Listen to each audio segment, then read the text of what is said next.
Of course, most of us here are more concerned with what's happening in our immediate area, and I'd like to ask some questions about that.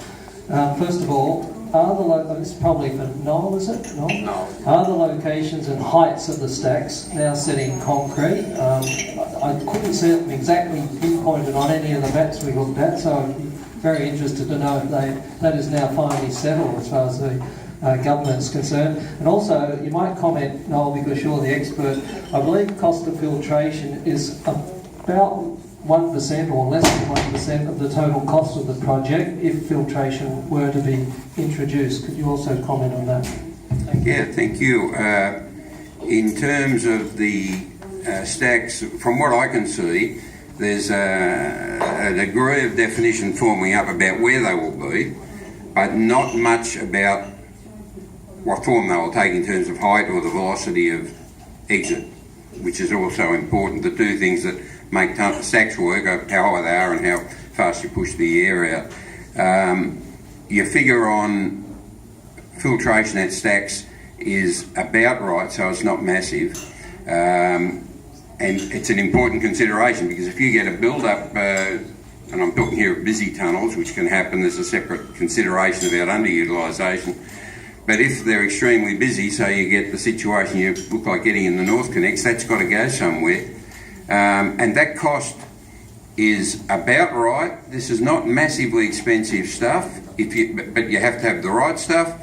And at the very least, I think, you need the provision to retrofit it, because if you build the stacks without that provision, it's very difficult to subsequently reform them, because you've got tunnels operating and so on.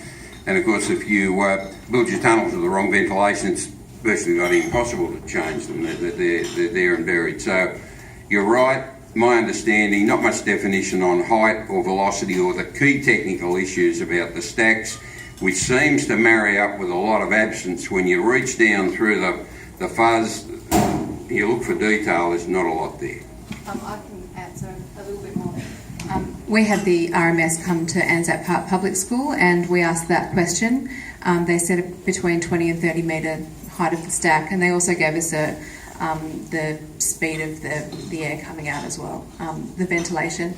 But having said that, a 30 metre height from the bottom of the freeway, there's 10 metres to the top of the bridge on Ernest Street. There's 10 metres on top of that to where Anzac Park Public School starts, and then there's a 10 metre school where there's a playground on top of the school. So basically blowing straight into the face of our Year 6 students.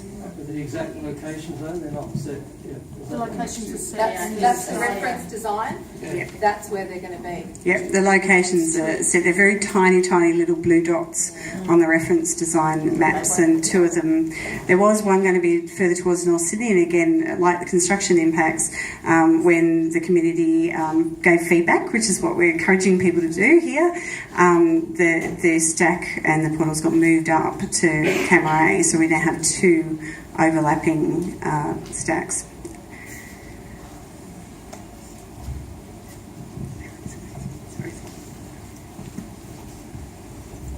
Well, in several locations, the RMS has said the filtration doesn't give any immediate benefit. We have asked and queried what is the model they're basing on, because we don't have current filtration today. But what I found hard and difficult is for someone like me, which I have no technical information, when I'm having these discussions with them and they start saying things like big tunnels, I'm not dealing with those things.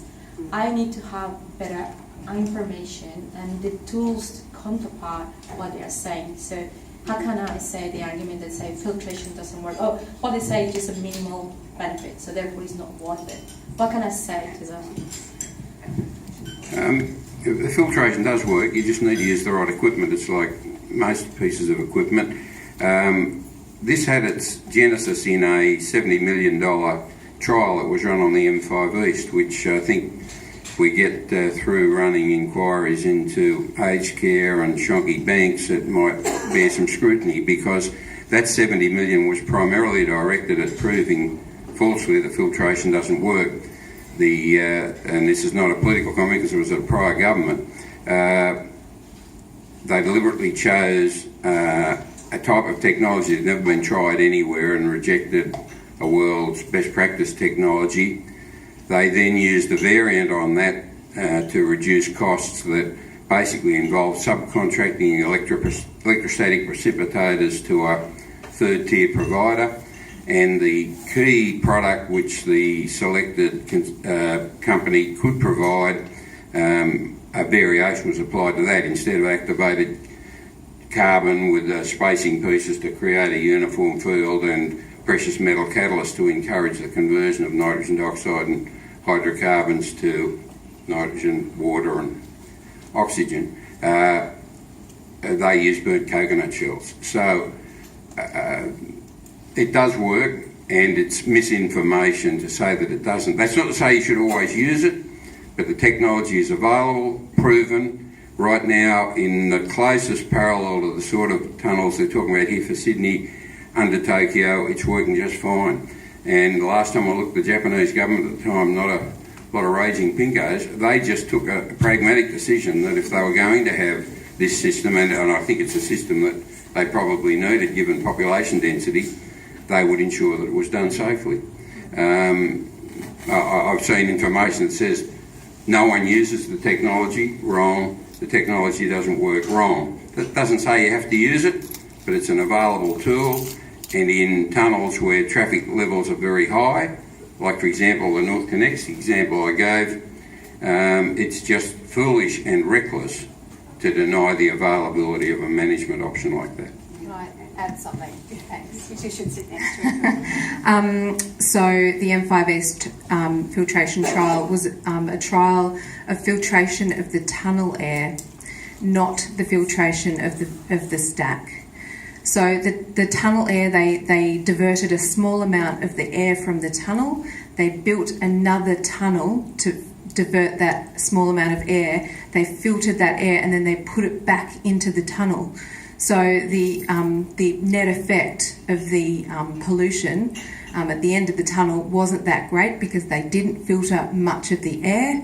They never filtered the stack air. So the RMS saying that filtration doesn't work, not only does it work, it definitely does work as Noel suggested, but it's a total red herring to say that the M5 East filtration trial means that filtration of stacks doesn't work.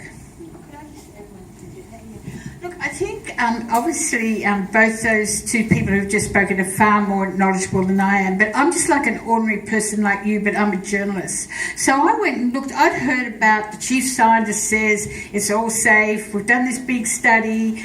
And so I went onto their site and I downloaded it, and I was thinking, I'm going to download a 100-page document, which is going to be really hard for me to read, and I'm probably not going to understand it. And it turns out to be quite lightweight. So, I was surprised. It just really makes assertions, doesn't really examine things. So then I found out that the tunnel committee, run by the chief scientist, that I thought would be like this really independent body, is actually, when I put in my questions, they said, we have to send them through to RMS, because RMS actually resources the independent tunnel committee. And I was appalled, and they just didn't see there was even an issue. That there's any conflict of interest. And then I rang the two people who were the people who consulted on the chief scientist's paper, talked to both of them on the phone in the middle of the night as a journalist, and they're both working on the EIS for the government.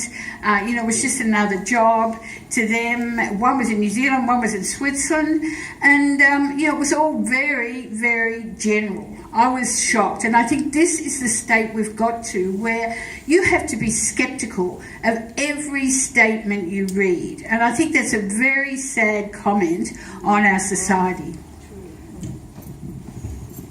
Just it's the Hong Kong tunnel. The latest information that's published about that is claiming that they will successfully remove 80 to 90% of the particulate matter. So it works. It's been proven to work in other countries. It may not have been proven to work here, but I'm not quite sure if we've tried hard enough. Just to make the point, so how can we compare a tunnel with similar ventilation that they say that the filtration will work? Is there any comparable tunnel in length? Georgina. Okay. Right. Yeah. Georgina's our tunnel expert. Yeah. Since I went to the meeting last year, actually up at Northbridge, which much like this, where the good folks at Northbridge had joined the dots between the geotech drill holes and gone, A, why the hell is a tunnel that's meant to benefit the spit coming under them? But secondly, okay, called the RMS along because they've received glossy brochures up there saying there'd be world's best practice tunnel ventilation. Now that sounds European and schmick and, well, if we have to have one of these tunnels, and the first thing is, well, give us a business case and prove it and do some modelling like Michelle's done. But okay, occasionally a road's the best, do it safely. What's world's best practice? So I got up and asked and I said, what's world's best practice to you, RMS? Will there be filtration? Not RMS policy. You could have heard a pin drop. Why? Not RMS policy. That didn't sound like a very good example. So I came back and I did research. My background's a lawyer and I've worked on infrastructure projects at various times. As Noel says, you don't have a one-size-fits-all.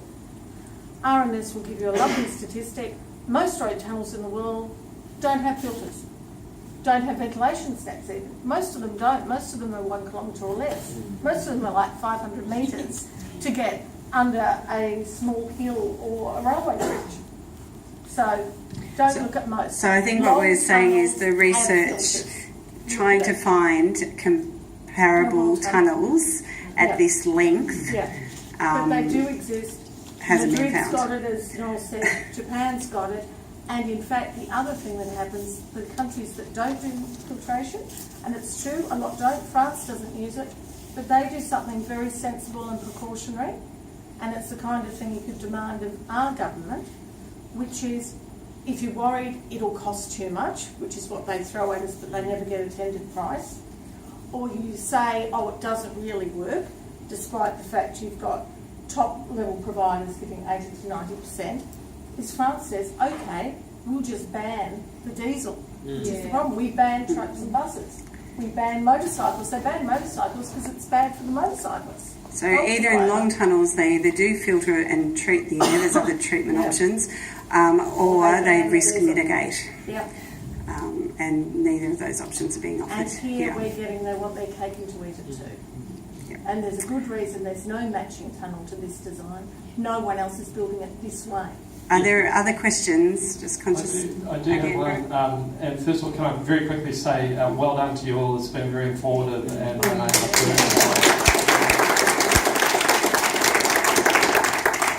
I have a question for Michelle, and it relates to the modelling work that you did, and that was fascinating to me, and especially the strategic insights you gave around what the rationale may be behind it in a very big picture sense.